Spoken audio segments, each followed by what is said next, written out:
இங்கே ஆசாரியர் சொல்லியிருப்பான், வேதத்தை வாசிக்கிற போது தேவன் உன்னோடு கூட பேசுவார்.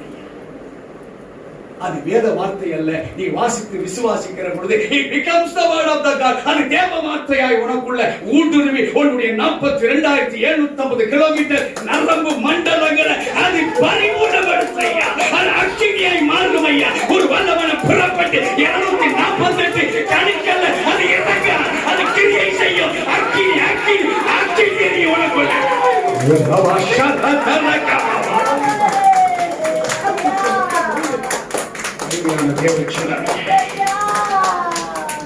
உன்னை யார் என்று நீ உணர்ந்திருக்கிறாய். வல்லமையினால் உன் சரீரத்தை நடப்பியிருக்கிறார். அந்த சரீரத்தில் தீட்டுள்ளதை தொடலாமா நான் கேட்கிறேன்.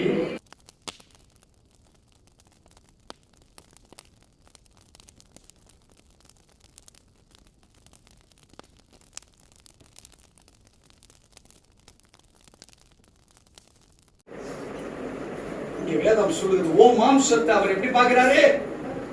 பரிசுத்தமா பார்க்கிறார் ஓ மாம்சத்தை. இங்க வேதம் சொல்லுகிறது, ஒருவன் தன் வஸ்திரத்தின் தொங்கலிலே பரிசுத்த மாம்சத்தை கொண்டு போகையில் தன் வஸ்திரத்தின் தொங்கல் அப்பத்தை ஆகிலும் சாதத்தை ஆகிலும் திராட்சை ரசத்தை ஆகிலும் எண்ணெய் ஆகிலும் மற்றெந்த போஜன பதார்த்தத்தை ஆகிலும் தொட்டால் அது பரிசுத்தமாகுமோ என்று நீ ஆசாரியனிடத்தில் வேத நியாயத்தை பற்றி கேள் என்று சேனைகளில் கர்த்தர் சொல்லுகிறார். அருமையான தேவ ஜனமே, இங்க விசுவாசியா இருக்கிற உன்னுடைய வாழ்வு, வேதத்தை வாசித்திருக்கிற உன்னுடைய நாலேஜ், வேதத்தை மெடிடேட் பண்ணி நீ கொண்டிருக்கிற உன்னுடைய wisdom, it should be shared with the priest. நீ முடிவெடுப்பதற்காக உனக்கு ஆண்டவர் வேதத்தை கொடுக்கல. There should be a second confirmation with the priest. நீ போகிற ஆலய அந்த அதிகாரியோடு கூட உன்னுடைய வார்த்தை it has to be shared. பல சொந்த வாயின் நினைவு மண்டல பகுதிகள் இது என்ன நினைக்குதோ இந்த நினைவு மண்டல பகுதி இந்த வார்த்தையில நாக்குல போட்டு வேலையை முடித்துக் கொண்டிருக்கிறார். அருமையான தேவச்சனமே, இப்ப ரெண்டு தரப்புல பிரச்சனை. கேட்கிற விசுவாசியும் சரியில்லை, துட்ட வாங்கி போட்டுக்கிறவர் எப்படி இருக்கிறார்? அவரும் உனக்கே தான்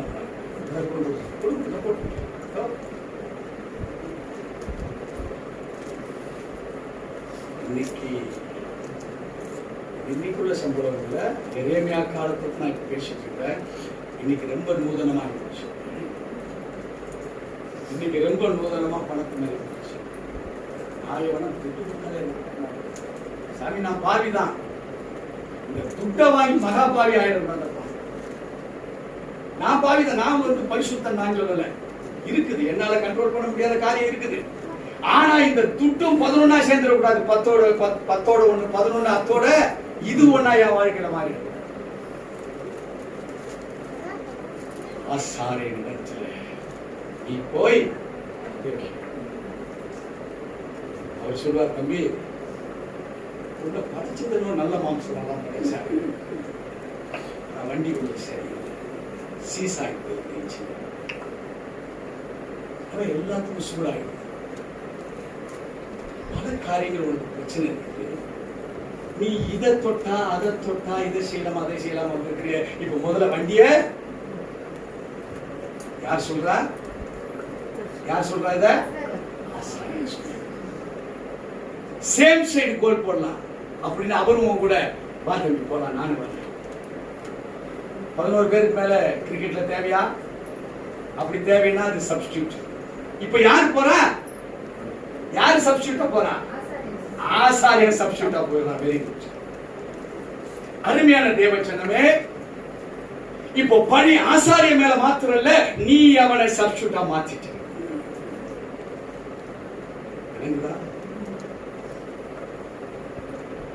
நீயும் சரியில்லை, அவனையும் சரியில்லாதவனா கன்வெர்ட் பண்ணி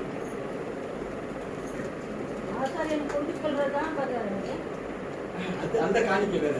இந்த சப்ஜெக்ட் பிரகாரம் தன் வசப்படுத்துறான் விசுவாசி. நான் சொல்றதை கேட்க வைக்கிறான் விசுவாசி. பணத்தை வச்சோ பொருளை வச்சோ எதையோ வச்சு ஆசாரியனை மாத்திரம். ஆசாரியன் அதை பார்த்து மயங்க கூடாது, சீர்படுத்தணும். இப்ப ஆசாரியன் என்ன பண்றான்? இதுல அப்படி வரல, ஆகாயில வரல, இன்னைக்கு நடப்பு சொல்றோம்.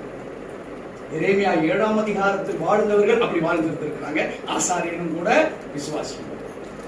அதனால அத்தனை பேரை அதம் பண்றாங்க அபாருங்கிற வார்த்தை.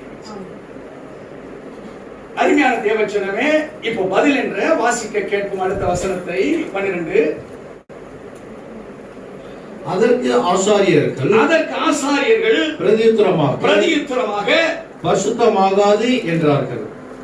ஆசாரியர் கூடியிருக்கிற சபை அவங்க சொல்றாங்க, தம்பி அது ஒரே விட்டு ஒண்ணு துண்டு இரண்டாவது.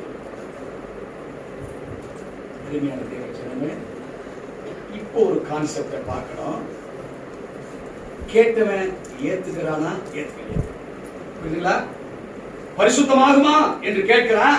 ஆசாரிகள் கட் அண்ட் ரைட். அவங்க என்ன சொல்றாங்க? தம்பி அது ஆகாது. இப்போ விசுவாசி என்ன பண்றான்? இவன் கிடக்குறான் மொக்க பாஸ்டர், என்னவா ஆகுமா ஆகாதுன்னா ஆகாதுன்றான். வாடா, எனக்கு தெரிஞ்ச தீர்க்க தரிசனம் அங்க கொடுக்க போறேன். பெரிய பெரிய மொக்கைட்ட போறாங்க. அது என்ன சொல்றது? கொஞ்சம் அப்படி இப்படிதான் இருக்கு வேதத்துல. நம்மளாம் அச்சீவ் பண்ணணும். ஒரு சின்ன அச்சீவ்மெண்ட் தான், நோ ப்ராப்ளம். இவங்க என்ன செய்யணும்? இதுக்கு ஆட்சேபம். அவங்க எனக்கு தெரிஞ்ச ஒரு சூழ்நிலை அங்க உள்ள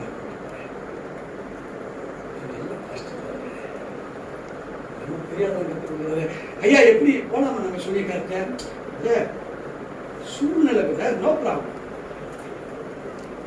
உங்களுக்கு பிரச்சனை பண்றால தடையா நிக்கிறாள் அவன், அவனுக்கு நம்ம ஏதாவது பண்ணணும். அருமையான தேவச்சனமே, ரெண்டு கான்செப்ட். நீ எதுல நிக்கிற? உன் ஆசாரிய எதுல நிக்கிறான்? இதை சீர்தூக்கி பார்க்கிற ஒரு உரிமை உனக்கு கொடுத்திருக்கிறாரு. இந்த உரிமை எப்ப கன்ஃபார்ம் ஆகும்? நீ வார்த்தையின் மேல் உன்னோட அன்பை வைத்தான். நீ வேதத்தை ஆராய்ந்து நாலேஜ் கெயின் பண்ணி, வாய்ஸ் கெயின் பண்ணி, விஷ்டம உனக்குள்ள ஏத்திக்கிட்டாதான் முதல்ல நீ அடையாளத்தை காண முடியும். உன்னாலே அடையாளத்தை பார்க்க முடியலன்னா உன் வாழ்க்கையில வெற்றி நீ. இப்போ மறுபடியும் ஒரு கேள்வி வாசிக்க கேட்போம். 13ஆம் வசனம். பிணத்தால் தீட்டுப்பட்டவன் அவைகளில் எதையாகிலும் தொட்டால் அது தீட்டுப்படுமோ என்று ஆகாய் பின்னும் கேட்டான். அதற்கு ஆசாரியர்கள் பிரதியுத்தரமாக தீட்டுப்படும் என்றார்கள். செத்த ஈ ஒண்ணுதான், பரிமளத்தெல்லாம் பெரிய குவான்டிட்டி. செத்த ஈனால பரிமள தயத்துல உள்ள சென்ட் போயில்ல. ஒரு சின்ன செத்த ஈ உங்க வீட்டுல ஏதாவது குழம்பு எடுத்து போட்டு குழம்பு கொட்டிட்டீங்களா? என்ன சொல்ற? ஒரு ஈ தான் குழம்பு கரண்டியில் வரைக்கும் எடுத்து என்ன பண்றான்? இல்ல சட்டையில அழுக்கப்பட்டுச்சுங்க, இந்த சட்டையை நான் இனிமேல் போட மாட்டேன். என்ன செய்யறத? இப்போ பரிமள தைலத்துல சென்ட் தன்மை கம்மியாகல, இல்ல செத்த ஈ வந்ததுனால பரிமள தைலத்தை ஒரு 5 ml அது உறிஞ்சி சாப்பிடல, குறையில்ல குறைவும் இல்லை. அது அதனுடைய குவான்டிட்டியில குறைவு ஏற்படல. அதே சமயத்தில் அதனுடைய சென்ட்ல அங்கேயும் குறைவு. ஆனா அந்த முழு பரிமள தைலத்தை என்ன செய்றாங்க? தூக்கி கொட்டிடுறாங்க. ஏன்? அருமையான தேவச்சனமே, உன் ஆசாரியன் உனக்கு தீட்டை குறித்து கற்றுக் கொடுத்திருக்கிறானா? இல்லை அறியாத நீ தீட்டை குறித்து கற்றுக்கொள்வதற்காக அவனிடத்துல போய் கேட்டையா? நீங்க எதை சிந்திச்சு நீங்க உங்களுக்கு பயிர் பண்ணீங்களோ சாபம். ஒருவேளை ஆசாரியன் நீ கேட்டதற்கு ஏற்றபடி அவன் ஓம்பதற்கு ஏத்த மாதிரி வருவான் என்றால் இப்ப அவனும் சபிக்கப்பட்டவனா மாறுகிறான். ஆண்டவருடைய the God's will on man அங்கே நிறைவேறவில்லை. thereby கோபம் மூழ்கிற ஒரு அனுபவம் அங்கே உருவாக்க. பாஸ்டர் இதெல்லாம் புதிய ஏற்பாட்டுல இருக்கு, பழைய ஏற்பாடு தண்டமாக்கும்.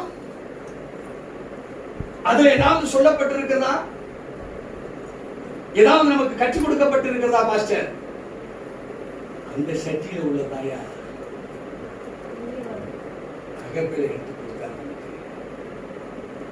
அதுதான் பெரிய சக்தி. வாசிக்க கேட்கிறோம். லேவியராக புஸ்தகம் 10ஆம் அதிகாரம் 11வது வசனம். கர்த்தர் மோசேயை கொண்டு இஸ்ரவேல் புத்திரருக்கு சொன்ன சகல பிரமாணங்களையும் அவர்களுக்கு போதிக்கும்படி இது உங்கள் தலைமுறை தோறும் நித்திய கட்டளையாய் இருக்கும் என்றார். It is forever, not for the first generation or the second generation. The God prescribes by the word, it is for the whole generations, and not only till today, the upcoming generations too. இது முதலாவது தலைமுறையோ இரண்டாவது தலைமுறைக்கு அல்ல, இன்று நாள் வரையில் இருக்கக்கூடிய இந்திய நாள் தலைமுறைக்கு மாத்திரமல்ல, இனி ஜனிப்பிக்க போகிற ஒவ்வொரு தலைமுறைக்கும் இது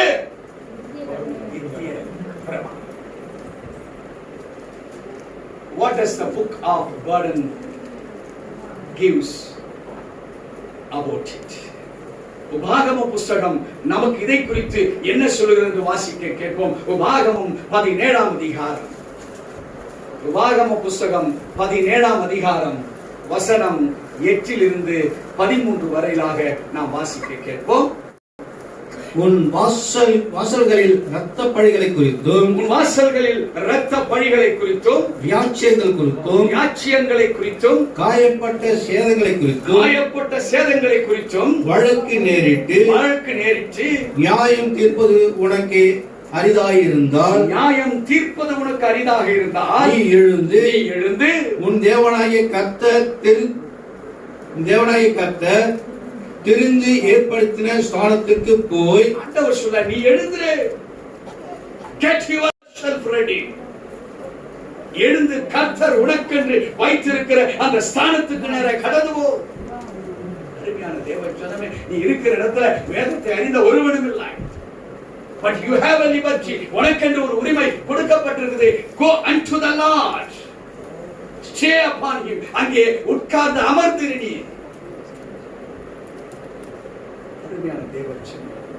பல மிஸ்டேக்ஸ், பல தூஷணங்களுக்கு நேராக நம்மை நாமே ஒப்புக் கொடுக்கப்பட்டவர்களாய் மாறி இருக்கிறோமே தவிர தேவனுக்கு நேராக ஒப்புக் கொடுக்கப்படுகிற ஸ்லாக்கியத்தை நாம் தேடவில்லை. அதனால பண நஷ்டம், பொருள் நஷ்டம், குடும்பத்தில் பிரச்சனை, போராட்டங்கள், எதை தொட்டாலும் ஜானியா தான் முழசெடுக்குகிற அனுபவம். காரணம், உன் கூட ஆசாரியை நீ பார்க்கிற உனக்கு விருப்பம் இல்லை, தேடி பார்க்கிற யாரும் இல்லை. இப்ப நீயா இருக்கிற தீர்மானத்தை ஏன் தேவன் என்று அமர்ந்திருக்க உன்னால முடியாதா? முடிந்தாலும் அதை செய்வதற்கு எனக்கு பிரியமில்லையே. ஆனா பிரமாணம் நமக்கு the book of burden எனக்கு என்ன கற்றுக் கொடுக்கிறது என்று நீ பார்ப்பாயானால், உன் வாசல்கள் இரத்த பழிகளை குறித்தும் வியாச்சியங்களை குறித்தும் காயப்பட்ட தேசங்களை குறித்தும் வழக்கு நேரிட்டு நியாயம் தீர்ப்பு உனக்கு அறியாததாக இருந்தால் நீ எழுந்து உன் தேவனாகிய கர்த்தரை தெரிந்து கொண்ட ஏற்படுத்தின ஸ்தானத்துக்கு நீ போ. But we fail. We never oblige the word of the God. நாம் அதிலே பின்தங்கினவர்களாய், தோற்கக்கூடிய வாய்ப்பை பிரியப்படுகிறவர்களாய் அதிலே செயல்பட விருப்பமில்லை நமக்கு. அருமையான தேவச்சனமே, God is filled with the power of Abba. அவர் கோபம் மூழ்கிற ஒரு தன்மைக்கு நேராக நம்மை நாமே சோதிக்கப்படுவதற்கு நம்ம அவருக்கு தள்ளப்படுகிறோம். அவர் உன்னை மன்னிக்க மாட்டார். சோதிக்கிறாரு நீ நினைப்ப சோதனை இல்ல, இட் இஸ் பனிஷ்மெண்ட். அது தண்டனையாக மாறுகிறது உன் வாழ்க்கையில். சும்மா நிக்கிற மயங்கி கீழே விழுந்ததா? டெஸ்ட் பண்ணா பிரஷர், இது வரைக்கும் உனக்கு பிரஷரே கிடையாது. டெஸ்ட் பண்ணா உனக்கு சுகர், உன் பாடியில் சுகரே கிடையாது. But one thing, you did oblige against the Lord. You are being deceived because you don't Give yourself unto the Lord. உங்களை நீங்கள் தாழ்த்தி தேவ சமூகத்துல கொடுக்கப்படாததுனால உன் வாழ்க்கையில என்ன நேருது? ஒரு பிரஷர், ஒரு சுகர் உள்ள வந்துருச்சு. விழுந்ததுக்கு அப்புறம் தான் தெரியுது. By a moment, ஒரு fraction of secondல உனக்கு வியாதியை தேவனே அனுப்புவார். உன் வாழ்க்கை பனிஷ்மெண்ட்டுக்கு நேராக ஆரம்பித்து விட்டது என்று சொல்லி வியாதிய வியாகுலத்தை உன் வாழ்க்கையில கொடுத்துருவார். ஏன்னா ஆசாரியனை தேடல, ஆசாரியன் இல்லைனால் அமர்ந்திருந்த தேவனை நீ தேடலாமே. தேடினியா? I will bring my negative force to perish upon you. அழிந்து போகிற வரைக்கும் உன் மேல அநியாயத்தை நான் கொடுப்பேங்கிறார் ஆண்டவர். தொடர்ந்து லேவியரான ஆசாரியரிடத்திலும் அந்நாட்களில் இருக்கிற நியாயாதிபதியின் இடத்திலும் விசாரிக்க வேண்டும். நியாயம் என்னதென்று அவர்கள் உனக்கு அறிவிப்பார்கள்.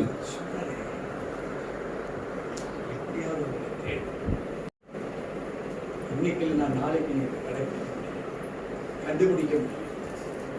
தொடர்ந்து வாசிப்போம்.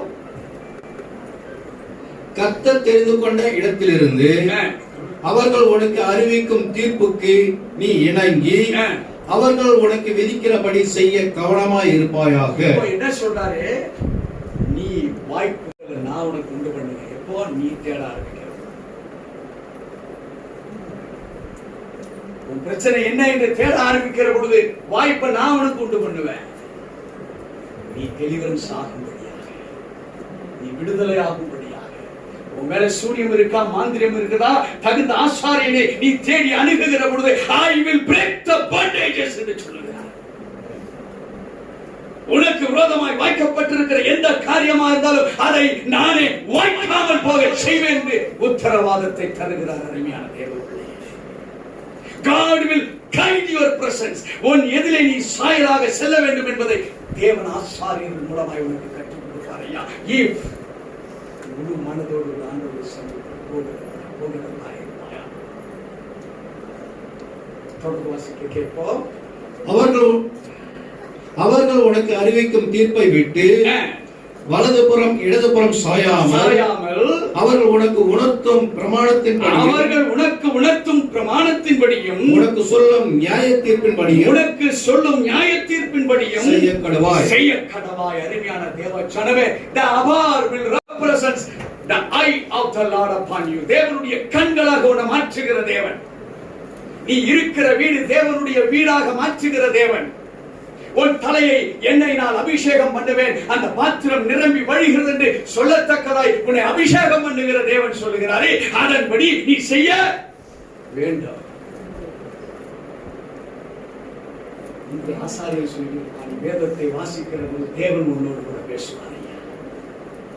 அது வேத வார்த்தை அல்ல, நீ வாசித்து விசுவாசிக்கிற பொழுது it becomes the word of the God. அது தேவ வார்த்தையாய் உனக்குள்ள ஊடுருவி உன்னுடைய 42,750 கிலோமீட்டர் நரம்பு மண்டலங்களை அது பரிபூர்ணப்படுத்தையா, அது அக்கினியாய் மாறும் ஐயா. ஒரு வல்லவன புறப்பட்டு 248 கணிக்கல்ல அது இறங்க, அது கிரியை செய்யும். அக்கினி அக்கினி அக்கினி உனக்குள்ள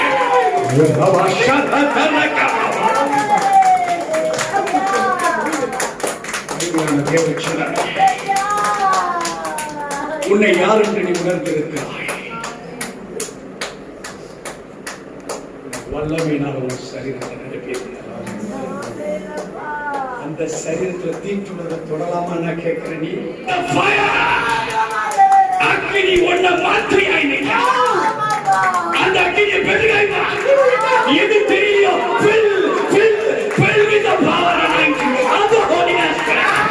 ஆசாரியர்கள் கற்றுக் கொடுப்பதை அந்த நியமங்களை நீ கடைபிடிக்க வேண்டும்.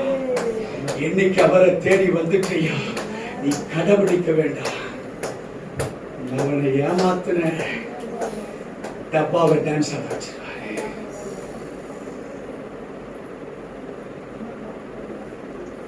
வாசிப்பு தொடர்ந்து அங்கே உன் தேவனாகிய கர்த்தருக்கு ஆராதனை செய்யும். அங்கே உன் தேவனாகிய கர்த்தருக்கு ஆராதனை செய்யும்படி நிற்கிற ஆசாரியனுடைய சொல்லையாகிலும் இருக்கிற ஆசாரியனுடைய சொல்லையாகிலும் நியாயாதிபதியினுடைய சொல்லையாகிலும் நியாயாதிபதியுடைய சொல்லையாகிலும் கேளாமல் ஒருவன் இடும்பு செய்தால் அவன் சாக கடவன். இப்படியே தீமையை இஸ்ரவேலிலிருந்து விலக்க கடவாய்.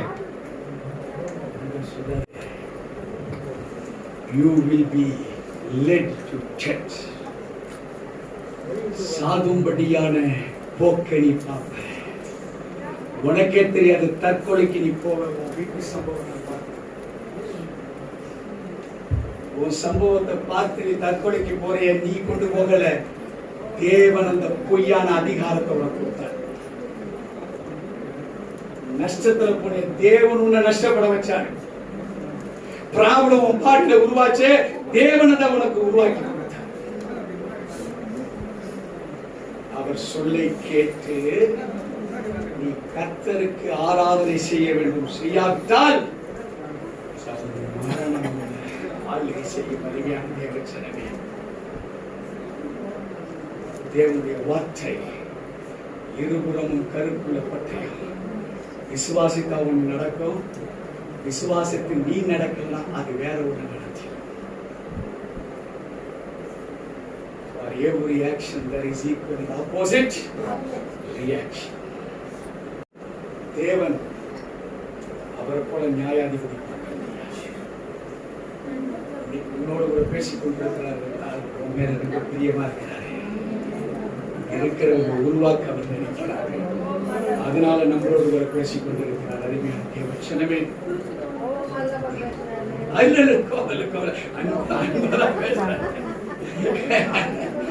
வாசிக்க கேட்போம். 33ஆம் அதிகாரம் அதே உபாகம புஸ்தகம் 10வது வசனத்தை வாசிப்போம். அவர்கள் யாக்கோபுக்கு உம்முடைய நியாயங்களையும் இஸ்ரவேலுக்கு உம்முடைய பிரமாணத்தையும் போதித்து உமது சன்னிதானத்திலே தூப வர்க்கத்தையும் உமது பலிபீடத்தின் மேல் சர்வாங்க தகனங்களையும் இடுவார்கள். உம்முடைய பலிபீடத்தின் மேல் சகல பலிகளையும் சர்வாங்க தகன பலிகளையும் இடுவார்கள். அருமையான தேவச்சனமே, நம்மளை உருவாக்க நினைக்கிற தேவன் நம்மை உருவாக்குவார். இன்ட்ரடக்ஷன் கொடுத்து உங்களுக்கு எதை கற்றுக் கொடுத்திருக்கிற துவக்க உரை. Only introduction. We are going to analyze this subject more internal. இதை இன்னும் ஆழ்ந்த கருத்துடன் ஆராய போகிறோம். எரேமியா 7ல கடைபிடிக்கிறார். மோசேயினால் கொடுக்கப்பட்ட தோரா, ஆதியாகமும் யாத்திராகமும் லேவியராகவும் எண்ணாகமும் உபாகமும் புஸ்தகத்தின் மூலமாய் கொடுக்கப்பட்ட நியமங்கள் 613 பிரமாணங்களை கொடுத்து எதை கடைபிடிக்க வேண்டும் என்று கொடுக்கப்பட்டதை ஒரு ஆசாரியர், ஒரு விசுவாசி கடைபிடிக்கிறார். எரேமியா 7ல எல்லாரையும் கொடுத்தார். ஒரு ஆளுக்கு மீதி கிடையாது. எரேமியா கேட்கலாம், ஐயா ஆவையாக மூடுவாய், நான் எடுத்திருக்கிறதுக்கு மூடு, என்னால முடியாது, அவங்களுக்காக விண்ணப்பம் பண்ணாத, செவி.